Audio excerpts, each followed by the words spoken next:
Bom dia, irmãos. A graça e a paz do nosso Senhor Jesus Cristo esteja com cada um de nós que está aqui nesta manhã e com os nossos irmãos que não estão aqui, mas estão nos assistindo. Que nós possamos nesta manhã ouvir a palavra, entender e colocar em prática nas nossas vidas. Amém? Vamos estar orando ao Senhor. Senhor, nosso Deus, nosso Pai, nós te agradecemos, Senhor, por nós podermos nesta manhã, neste domingo, um domingo frio, estarmos na tua casa. Está frio, mas os nossos corações estão aquecidos pela tua misericórdia e pelo teu amor. E nós te agradecemos, Senhor, por isso, pela oportunidade de estarmos aqui. Queremos, Senhor, rogar a tua misericórdia sobre as nossas vidas, sobre a vida das pessoas que estão aqui, daqueles que não estão, não puderam vir. O Senhor conhece cada um, cada necessidade, cada angústia, cada alegria, cada desejo. Que a tua santa, bondosa e perfeita vontade possa vir sobre as nossas vidas, Senhor. Que nesta manhã nós possamos ouvir a tua palavra, que nós possamos, Senhor, compreender a tua palavra e, o mais importante, colocá-la em prática nas nossas vidas. Perdoa, Senhor, as nossas falhas, porque nós sabemos, Senhor, são muitas. Mas nós também sabemos, Senhor, que o teu amor e a tua misericórdia está sobre as nossas vidas. Vivemos, Senhor, um momento de angústia, de tristeza até, porque essa pandemia, ela nos afastou, Senhor, do convívio mútuo. Mas nós sabemos, Senhor, que isto irá passar para a honra e glória do teu nome. E nós esperamos em ti. Muito obrigada, Senhor, perdoa as nossas falhas. Nós te louvamos e bendizemos em nome do teu Filho amado Jesus. Amém. Irmãos, nós vamos abrir as nossas Bíblias e nós vamos estar fazendo a leitura. Nós hoje começamos a nossa revista nova, que é Profetas Falam Hoje. Os profetas falam conosco hoje. E a nossa lição de hoje, ela é a de número 1, a atualidade de Oséias. O amor que vence a infidelidade. Então, hoje nós vamos estudar no profeta Oséias. O nosso texto base, ele está em Oséias, capítulo 14. E é ele que nós vamos estar fazendo a leitura agora. Oséias, capítulo 14. Os irmãos podem se localizar, os que estão em casa também, abrir as suas Bíblias no livro de Oséias. E nós vamos estar fazendo a leitura no capítulo 14. Eu estarei lendo e os irmãos podem estar acompanhando a leitura. Oséias, capítulo 14. Volta, ó Israel, para o Senhor teu Deus, porque pelos teus pecados estás caído. Tende convosco palavras de arrependimento e convertei-vos ao Senhor. Dizei-lhe, perdoa toda iniquidade, aceita o que é bem, e em vez de novilhos, os sacrifícios dos vossos lábios. A Síria já não nos salvará. Não iremos montados em cavalos, e não mais diremos a obra das nossas mãos. Tu és o nosso Deus, por ti, ó órfão, alcançará a misericórdia. Curarei a tua infidelidade. Eu de mim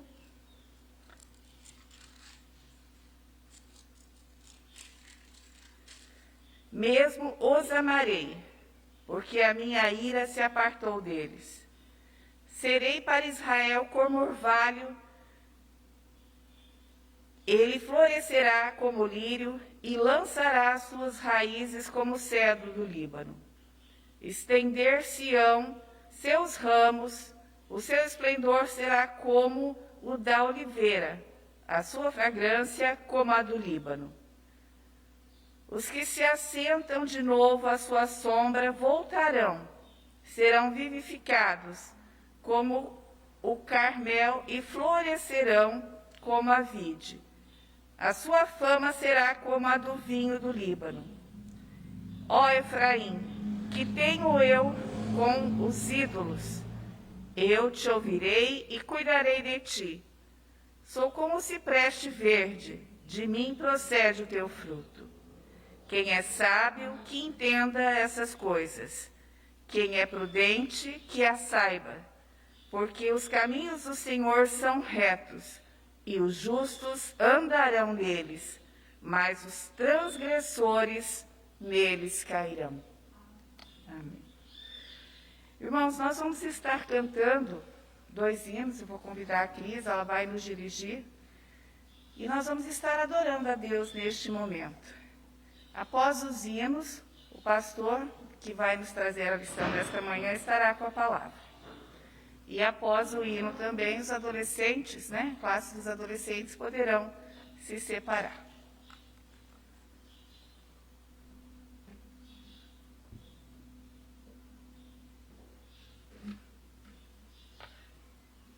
Graça e paz, irmãos. Amém? Nessa manhã, nós vamos nos colocar em pé e nós vamos entoar esse hino número 178 do Inário Novo Cântico, que diz a excelência do amor.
a excelência do amor. O cântico é puxado cantar de máscara, né? Muito ruim cantar de máscara. Mas o desafio também é esse, que o enfeite maior dessa vida, né? Aquilo que é mais precioso é o amor. E que nós possamos lembrar também, assim como foi difícil cantar com a máscara, a gente também precisa saber que não é simples, né? Cantar. Agora nós vamos sentar e vamos cantar um cântico sentados. Nós vamos... A Isadora? Nós também que temos aqui a Isadora, que está conosco. A Isadora, para quem não conhece mais, que ela cresceu, ela era uma menina quando saiu daqui. A Isadora, neta da Cirlei, do Voeli, que morou aqui conosco, né, Isadora? Seja bem-vinda, está passeando em Ubiratã e vendo os familiares, então seja bem-vindo ao nosso meio. Vamos adorar a Deus com o cântico Vim para Adorar-te.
Obrigado, meu Deus, porque nós viemos aqui te adorar, porque tu és digno de ser adorado, Pai. Meu Deus, o Senhor mesmo nos chamou para esse fim, para te adorar, para te bendizer. E nós aqui nessa manhã queremos, ó Deus, elevar todo o nosso pensamento, toda a nossa devoção, todo o nosso ser, ó Pai, a cultuar a Ti e engrandecer o Teu nome. Sê conosco, Pai, na meditação da Tua palavra, para que, ó Deus, essa palavra não seja de homens, mas vinda, Deus, diretamente do Senhor para cada coração, Pai. Que o Senhor alcance a cada um que ouvir a ministração da palavra, para que possamos encontrar em Ti, ó Deus, tudo aquilo, ó Deus, que a Tua palavra nos promete, a salvação eterna e também, ó Pai, o alimento espiritual para as nossas vidas. Em nome de Jesus oramos. Amém, ó Deus. Podeis sentar, queridos.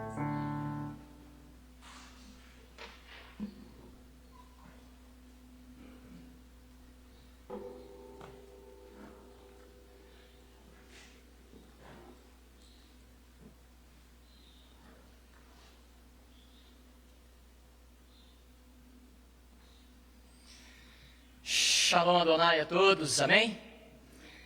Shalom Adonai também a você que está conosco aí na sua casa, você que está aqui presencial. Que bom nós estarmos na nossa escola bíblica dominical, voltando a uma certa normalidade. Louvado seja o nome do nosso bom Deus. Fico feliz por vocês estarem aqui. Nós temos gradativamente sendo liberados, ou estamos, melhor dizendo, gradativamente sendo liberados.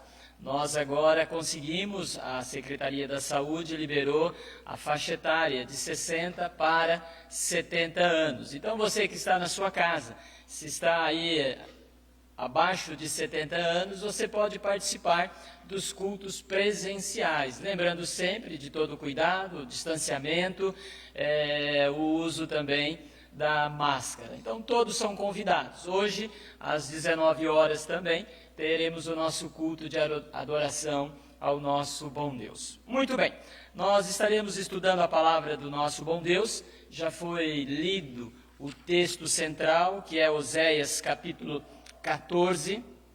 Você tem a sua revista, você vai acompanhar o tema, a atualidade de Oséias, e o tema central, amor que vence a infidelidade. Amor que vence a infidelidade. Você que está conosco pelo Face vai estar acompanhando também, e com certeza você já tem o tema e já tem aí o assunto central. Muito bem, penso que você já deve ter ouvido uma frase no meio cristão que diz mais ou menos assim: por amor de vós, Deus, Ele move os céus e a terra. Amém? Por amor de vós, Deus move os céus e a terra. Sabemos que por amor a nós, Deus faz muita coisa. Por amor aos seus eleitos. Eu vejo que esta pandemia, por exemplo, é um mover de Deus na história. Por amor a nós que somos cristãos e por amor também àqueles que são os eleitos, os chamados de Deus. De alguma forma, de alguma maneira, em algum momento da história, em algum momento desta pandemia, os eleitos são chamados, despertados. Então, o que nós podemos concluir é que, diante das dificuldades, diante das lutas, diante das intempéries, algo de bom tem Deus nas nossas vidas. Por detrás disso, podemos sim, você e eu, não compreendermos, não é verdade? Podemos não entender por quê, para quê, por que passo por isso, por que tantas coisas, tantas lutas, mas Deus tem sempre um propósito. Agora, para que eu e você, nesta manhã, você que está comigo aqui, para você que está na sua casa nos acompanhando, possamos entender o amor de Deus para com o seu povo, eu preciso compreender uma coisa muito importante. Eu preciso compreender sobre a eleição. Entenda isso, sobre a eleição.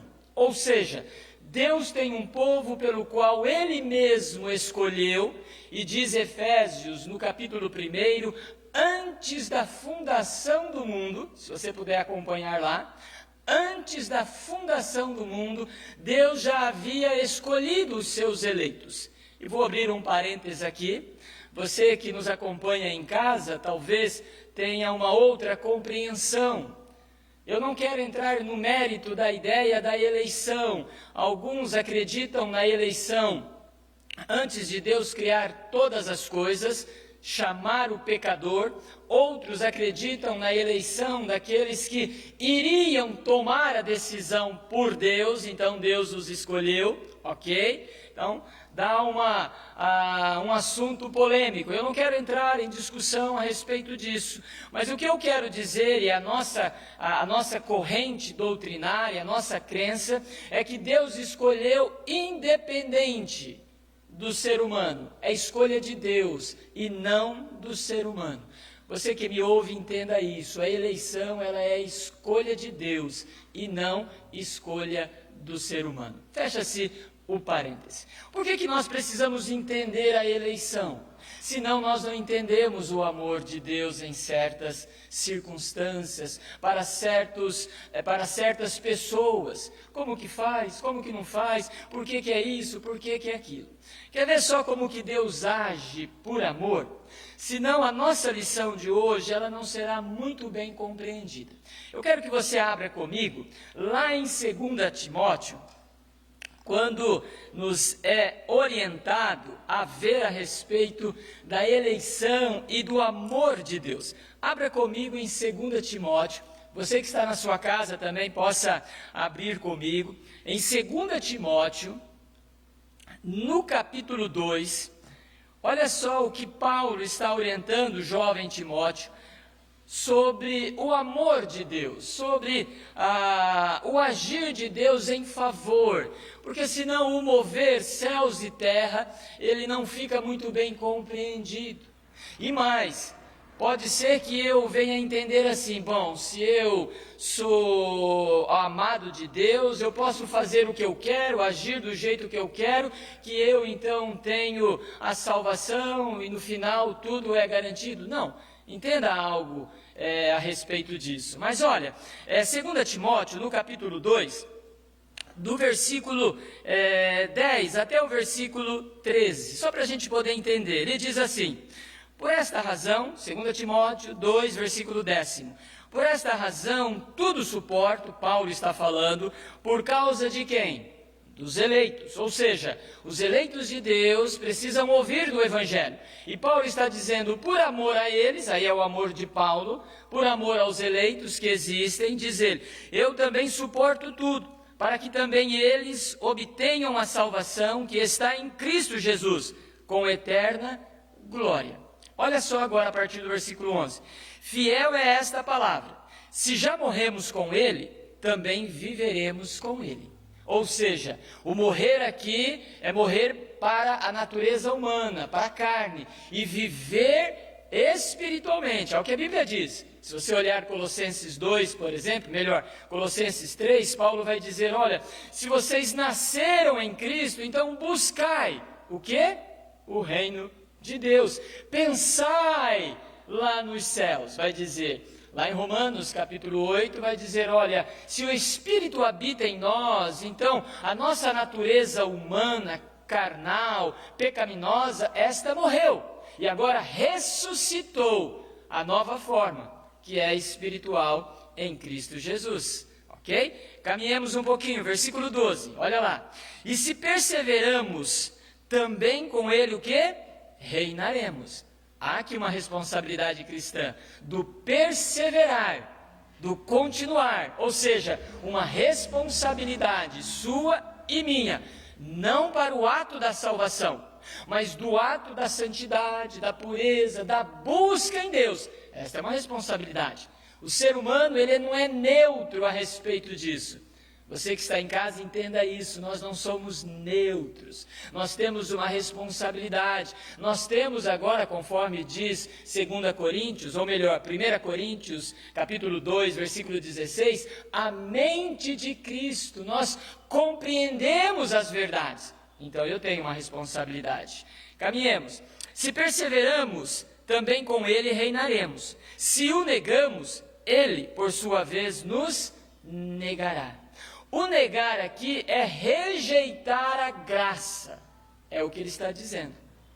Aqueles que rejeitam a graça, no último dia da vinda de Cristo, Eles dirão, mas Senhor, nós fizemos, nós realizamos, ou então eles vão se dobrar, que nem diz Colossenses, né? Ou melhor, Filipenses, toda a terra se dobrará e toda língua confessará que Jesus é o Rei. Mas isso não é suficiente. Mas aquele dia o Senhor estará negando eles, porque em vida eles rejeitaram a graça de Cristo Jesus.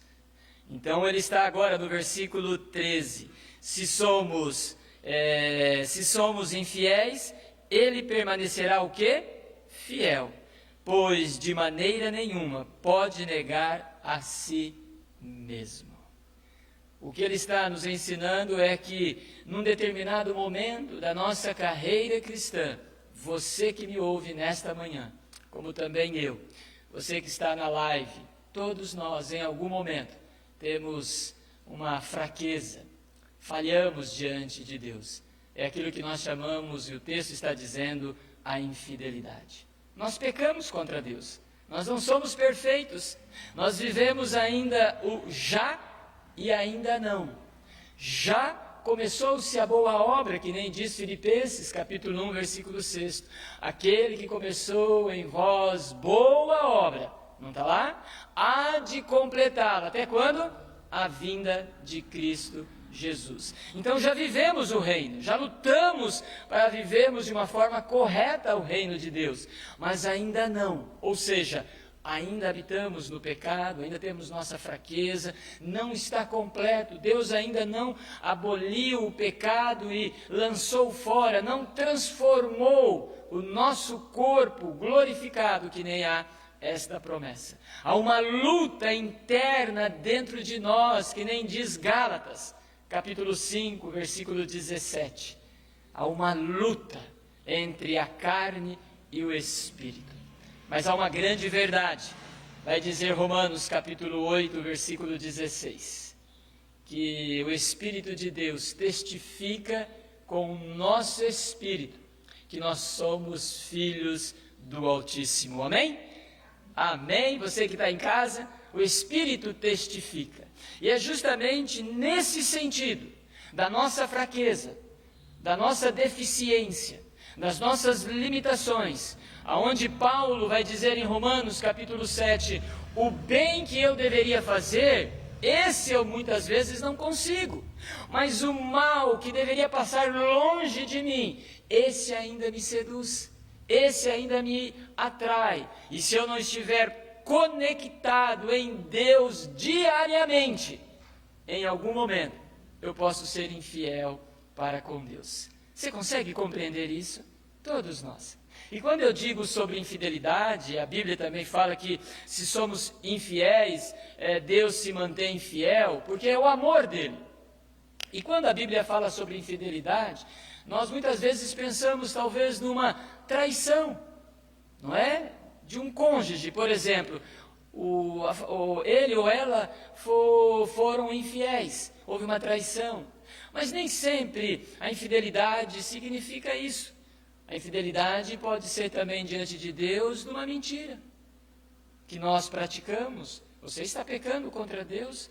Podemos ser infiéis quando o pensamento toma conta e nós deixamos esse pensamento criar vida e ele desce para o coração, às vezes numa atitude maldosa, às vezes na falta de um respeito, às vezes numa rebelião, às vezes em contendas que se fazem ou se criam. Você consegue compreender que existem várias formas de uma rebelião ou de uma infidelidade em uma conduta cristã? É nesse sentido. Claro que alguns chegam ao extremo, sim. Podem pecar, podem não só roubar, mentir, mas podem entrar no adultério, podem se envolver com a prostituição, podem com a corrupção, com o engano e tantas outras coisas. Por isso que o nosso coração precisa entender, se não for a graça de Deus e o amor de Deus, todos nós já estaríamos longe do caminho e da eternidade. Eu digo sempre assim, que às vezes nós nos achamos muito, mas muito espirituais. Nós achamos bons demais, mas na verdade nós não somos. Sempre foi e sempre será a graça de Cristo Jesus. É o amor de Deus, então, que nos chama. É o amor de Deus que nos atrai. É a bondade de Deus. Vamos olhar, então, penso eu, que diante desta compreensão, que é o amor de Deus pelos seus eleitos, que o texto nesta manhã vai trazer uma clareza a todos nós. Lembrando, é possível sim, em algum momento falharmos, mas é o amor de Deus, porque Ele nos escolheu. E de forma alguma, lembro novamente, João 10, versículo 26, 27, 28, 30, quando diz assim: de forma alguma, aqueles que o Pai colocou na sua mão, de forma alguma serão lançados fora. Mas aí eu preciso abrir um parênteses aqui em uma pergunta que muitas vezes as pessoas fazem, né? Você que está na casa pode estar perguntando também: posso fazer o que eu quero então, que o amor de Deus vai me alcançar? Essa é uma pergunta que não tem lógica para a vida do cristão. Porque se ele tem Cristo, ele não vai ter o desejo de fazer tudo o que ele quer. Você compreende isso? Eu não tenho mais vontade de fazer tudo o que eu quero. Eu tenho vontade de fazer aquilo que Cristo quer, que a palavra de Deus me leva e me ensina, me desafia a praticar. Eu quero fazer agora, desejo fazer a vontade de Deus, mas nem sempre faço corretamente. Fecha-se o parênteses. Olhando então para o texto, tiremos algumas lições que o próprio texto lido de Oséias no capítulo 14 nos ensina. A primeira lição que nós temos, que é o amor de Deus diante da nossa fraqueza e diante da nossa infidelidade, diz: o povo infiel mergulha na decadência. Olha que coisa triste. Um povo que não cumpre a vontade de Deus, os seus mandamentos, a sua ordenança, o seu coração, ele mergulha numa decadência, num fracasso, numa derrota, numa tragédia. E isso nós temos inúmeros exemplos bíblicos para dizer. Você também tem exemplos da atualidade. Pessoas que caminhavam tão bem com Cristo, eram fervorosos, mas devido à sua infidelidade, mergulharam então numa tragédia, numa decadência. Pensem um pouco em ministérios de pastores, missionários, evangelistas, que eram bênção, mas por causa da infidelidade a Deus. E aí eu não estou dizendo nisso, naquilo ou aquilo lá, mas eu estou dizendo em não manter a santidade. Perderam os seus ministérios, foram à ruínas. Pensem em homens de Deus dentro de igrejas, presbíteros, diáconos, ministérios de louvor, juntas diaconal. Pensem um pouco em membresias, pessoas que dentro de um contexto religioso, a gente diz assim, membros comuns, não tinham funções, mas eram atuantes, eram dizimistas, eram alguém que falava do amor, evangelizava, você olhava, buscava conselhos naquela pessoa, mas por algum momento eles se afastaram, preferiram a infidelidade, descuidaram do coração, de estarem atentos às artimanhas do diabo. Então eles agora foram levados a uma ruína. É justamente o que o texto nos diz: mergulha na decadência. Você que está em casa pode olhar em Daniel, aqui você também que está comigo nesta manhã, nós possamos olhar em Daniel capítulo 11, versículo 32, quando diz que por causa da liderança que se corrompe, que se afasta, que deixa de ter o foco em Cristo, diz que eles entram numa decadência, mas o povo, no finalzinho do versículo 32, mas o povo que conhece ao seu Deus, ele se torna um povo sábio, ativo e forte. Por isso a importância de cada um de nós, o desafio que sempre é dado: leia a Bíblia, mantenha a oração, Nós sempre cantávamos aqui quando estávamos na nossa escola bíblica dominical, sem a pandemia, nós sempre cantávamos, leia a Bíblia e faça oração. Lembram dessa canção? E aí dizia assim, por quê? Se quiser crescer, crescer, crescer. Quem não lê, quem não ora, faz o quê? Diminui. A vida cristã é assim. Então nós precisamos, o povo infiel, e não precisa ser o povo, você individualmente, a liderança, seja quem for, infiel, ela entra dentro de uma decadência. E aí ele traz algumas lições que ele coloca aqui. Primeiro, um povo sem entendimento. Um povo sem entendimento. Queridos, se tem um povo que precisa ter inteligência, sabedoria, conhecimento, este é o povo de Deus. Este é o povo que ama Deus, que foi chamado, que foi escolhido, que tem a presença de Deus. Nós precisamos crescer no conhecimento da graça de Cristo. Nós não podemos ser, conforme diz o reverendo Hernandes Dias Lopes, ele diz assim, que muitos dos cristãos são pigmeus a respeito da palavra, do conhecimento de Deus. Nós precisamos ser gigantes no intelecto, no sentido de conhecer as Escrituras.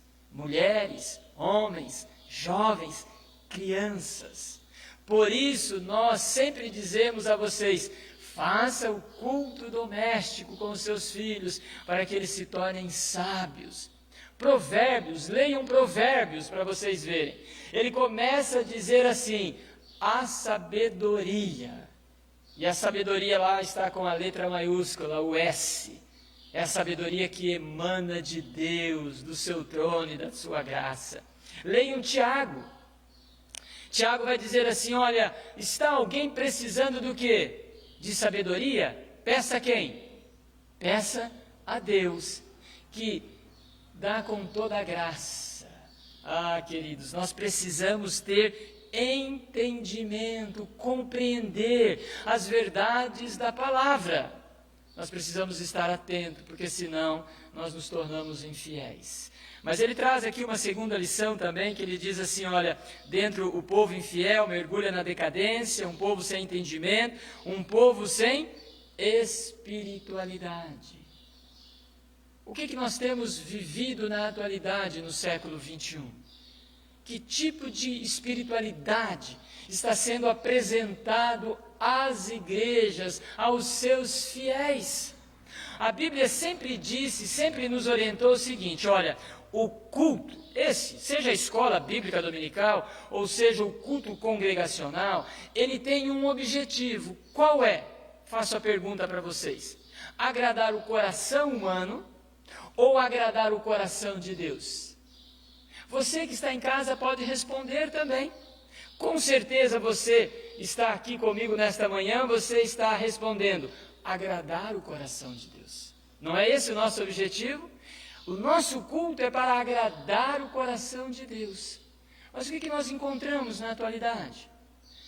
Cultos que agradam muito mais o coração humano. Palavras para agradar o coração. Aí a gente entra dentro de uma forma, porque tal igreja apaga as luzes na hora do culto, na hora das mensagens, então vamos apagar as luzes, vamos deixar o foco só na centralidade. E aí nós vamos cantar canções que vão levar o cristão, aquele que está presente, a entender, olha, você é poderoso, Deus está contigo, não desanime, você não foi feito para ser cauda, mas você é cabeça, sim, é versículo bíblico, é verdade, mas usado fora de um contexto. Aí nós criamos um clima para agradar os clientes que chegam na igreja. E nós não estamos aqui para agradar os clientes, me permita dizer, o cristão. Nós estamos aqui para agradar a Deus. Uma vez que nós agradamos a Deus, Deus olha para nós. E aí nós temos a espiritualidade que agrada ao Senhor Jesus. Você consegue compreender isso? Você que está em casa, você que está aqui comigo. Nós precisamos olhar para aquilo que está acontecendo. Músicas, conforme nós já estudamos aqui, muitas vezes ela é antropocêntrica, é para mim, eu sou, e não músicas cristocêntrica, ou seja, é de adorar a Deus, é de adoração. Mas nós preferimos aquilo que é moda, aquilo que dá resultado, aquilo que é o pragmatismo. Está dando resultado? Então vamos, não importa se Deus está sendo adorado ou não. São espiritualidade apresentada. Nós precisamos tomar cuidado. A espiritualidade nem sempre é aquilo externo, mas é de fato o interno. Olhem para Mateus capítulo 7, quando no dia da vinda de Cristo, no versículo 21, naquele dia muitos dirão assim: Senhor, em teu nome nós expulsamos, em teu nome nós curamos, em teu nome nós pregamos. E Jesus vai dizer assim: olha, longe de mim, eu não vos conheço. Mas eu preciso abrir um parêntese, eu não estou dizendo que não há cura pelo povo de Deus, não há sinais pelo povo de Deus, mas isso não é o critério para dizer, olha, este é espiritual, este não é espiritual. Você consegue compreender isso? Não é o chorar, não é o levantar as mãos, não é o externo, mas é o coração aquebrantado aos pés de Cristo Jesus. Então, o povo infiel mergulha na sua decadência.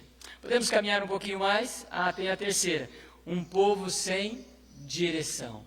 Então, um povo sem entendimento, um povo sem espiritualidade, um povo sem direção. Ou seja, ele não sabe para onde vai. Ele não tem uma doutrina, ele não tem um conhecimento de Deus. Então, tudo que fala em nome de Deus é aceito. Tudo que vem, fala-se em línguas, fala-se em revelações, mas está falando em nome de Jesus, não tem problema, é ali que eu vou. Então nós precisamos tomar cuidado, para não entrarmos numa decadência espiritual, e depois não sobrar nada daquilo que é a boa obra que Cristo está fazendo em nós. Nós temos que tomar muito cuidado. Se você olhar, por exemplo, dentro de um contexto de Oséias, o povo literalmente teve a sua idolatria, adorou outros deuses.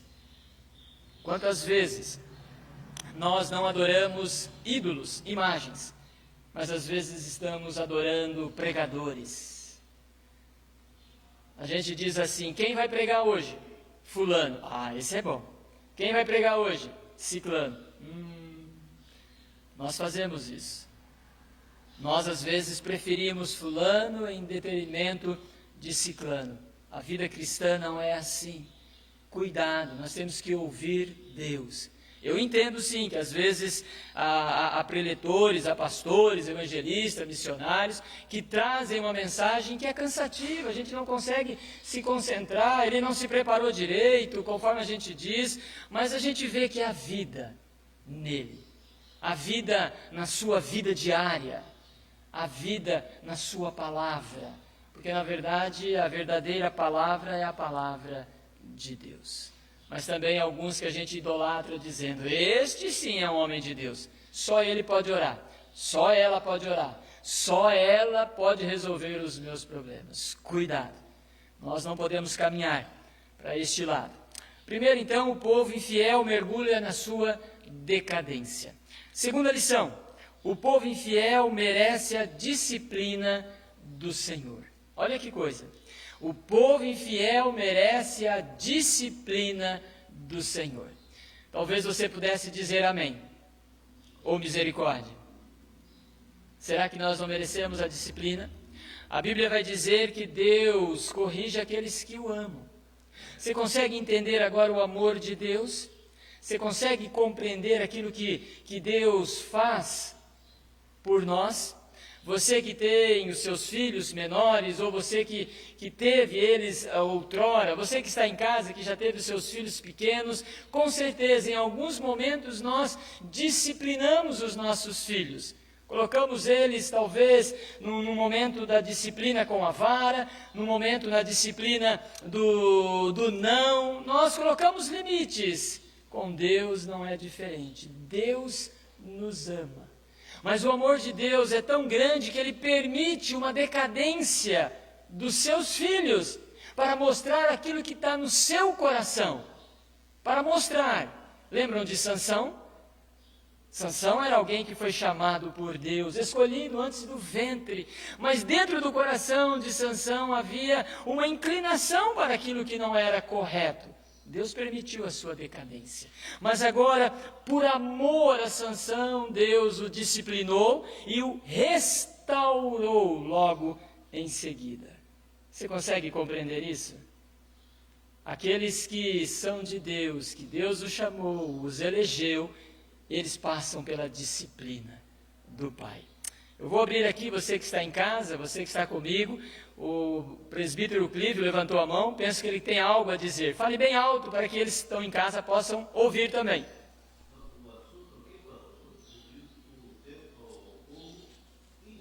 Isso.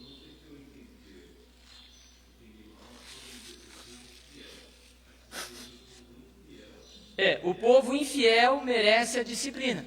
Isso. O povo infiel. Eu falei outra coisa? Falei fiel? Não, né? Então me desculpa aí, desculpa em casa também se falei fiel. Mas o povo infiel merece a disciplina. A nossa infidelidade, a nossa forma errônea de andar diante de Deus merece a disciplina.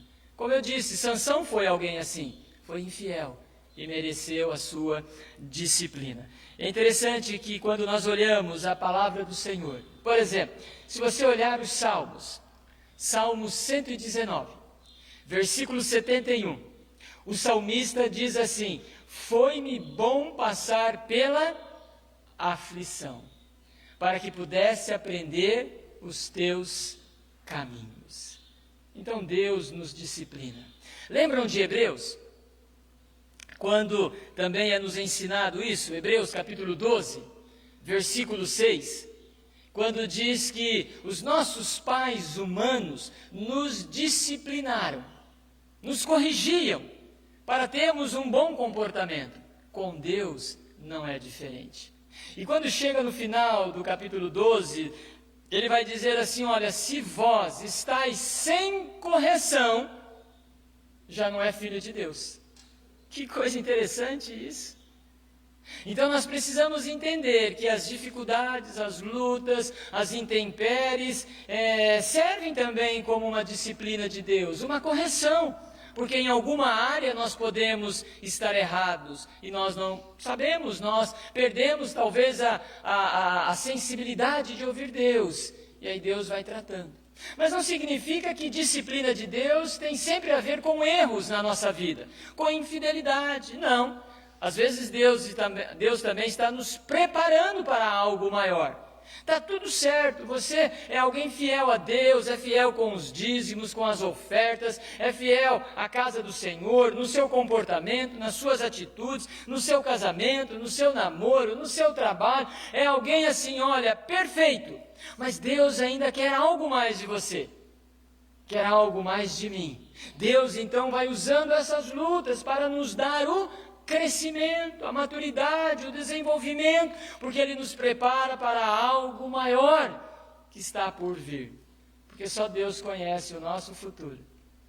E Deus também sabe que às vezes, se o nosso coração estiver tranquilo, presta atenção, hein? Se o nosso coração estiver tranquilo, nós nos acomodamos, nós já não oramos mais, já não lemos mais a Bíblia, já não estamos mais à casa do Senhor, ou o nosso coração pode se inclinar para algo que não é saudável. Então, em todos os momentos, Deus tem sim as suas disciplinas, aflições, nós não gostamos, mas é a forma de Deus nos purificar daquilo que não presta, amém? Você que está em casa, possa dizer também amém. É assim que Deus age. O povo infiel merece a disciplina. Apocalipse capítulo 3, dentre essa ideia ainda da disciplina, no versículo 19, vai dizer assim que Deus disciplina a todos quanto ama. A todos quanto ama. Que Deus possa nos disciplinar para a glória do nome dEle. A última lição dentro desse estudo diz assim: o povo infiel pode ser resgatado. O povo infiel pode ser resgatado. Olha que coisa maravilhosa. Lembra que eu disse que nós precisávamos entender a respeito da eleição de Deus a nós? Porque senão nós não vamos compreender isso daqui. Como que alguém pode ser infiel, pode falhar diante de Deus e mesmo assim ser chamado de volta? Como que pode? É o amor de Deus. Humanamente nós não aceitamos e nós não queremos. Diante de alguém que nos falha conosco, que é infiel, e eu volto a dizer, não só no ato da sexualidade, mas da confiança de amigos, de amizades, no convívio de igrejas. Muitas vezes eu não quero mais. Eu duvido que fulano, ciclano, beltrano tem de fato mudado. Mas não é assim com Deus. O amor dele pode trazê-lo de volta. Agora, esse trazer de volta exige algumas coisas na vida da pessoa que falhou, que fracassou, que caminhou para um lado errado da palavra de Deus. Então, nós precisamos olhar para as Escrituras e entender aquilo que Deus faz. Vocês lembram de Pedro? Jesus, olhando para Pedro, disse assim: Pedro, esta noite você vai me trair. Ele fala: de forma alguma, Senhor. Eu vou para a prisão com o Senhor, eu vou para a morte com o Senhor. Não, nós estamos juntos, que nem diz na gíria, estamos juntos, Senhor. E aí o Senhor disse: não, Pedro, essa noite Satanás queria te peneirar, mas eu intercedi, eu não permiti, mas você vai me trair.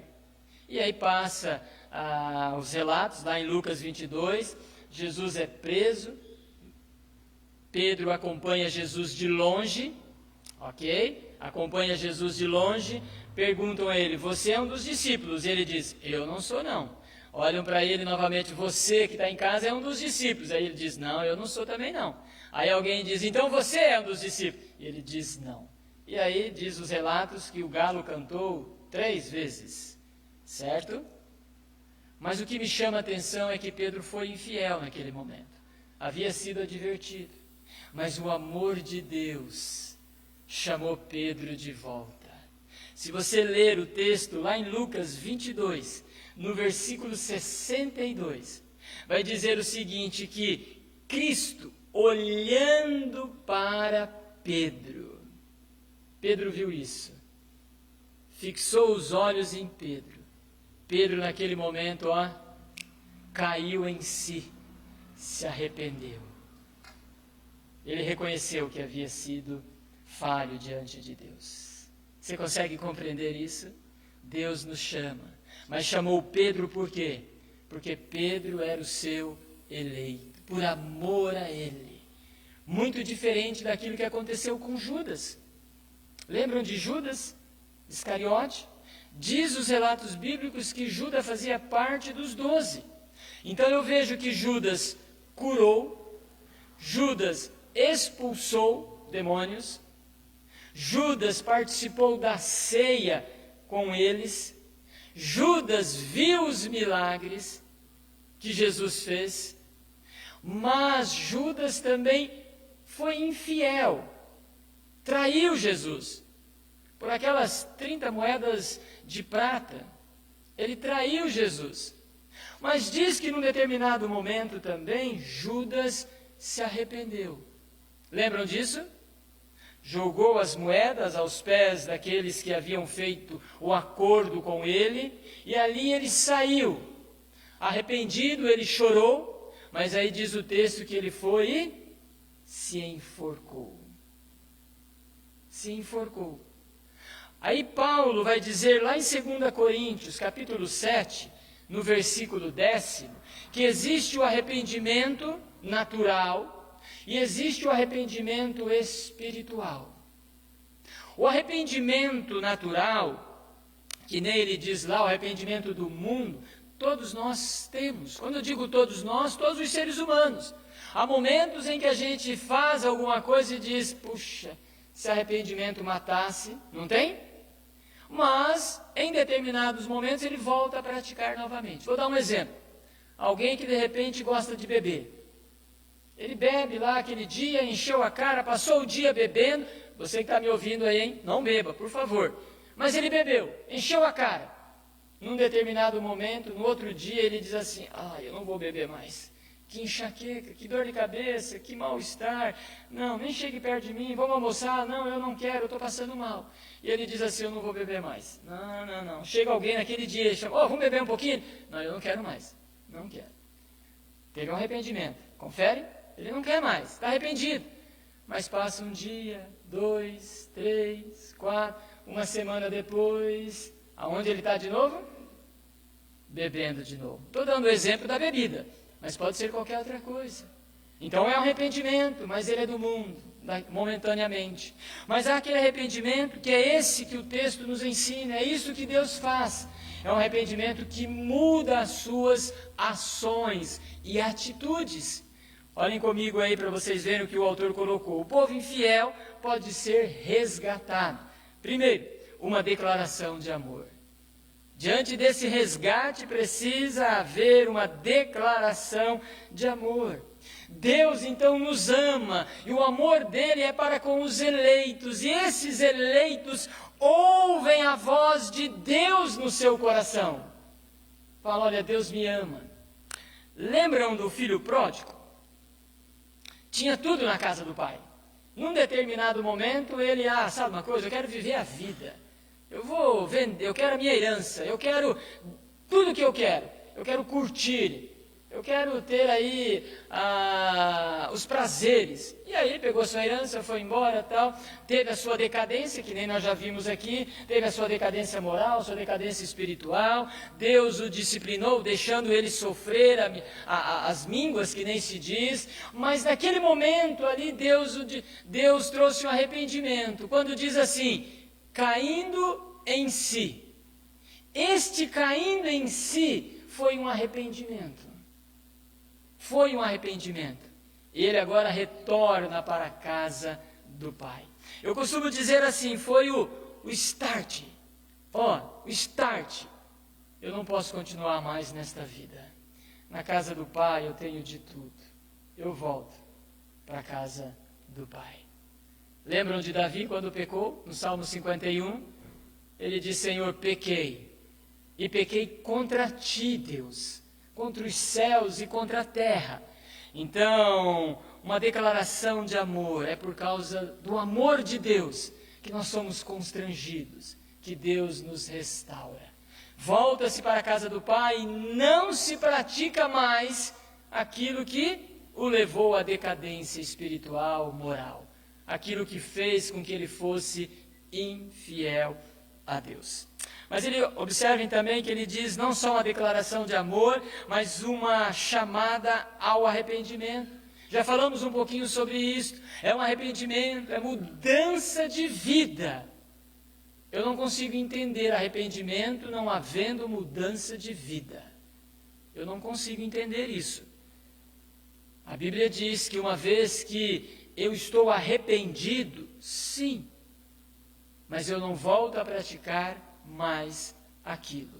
Arrependimento é mudança de vida, é transformação de pensamento.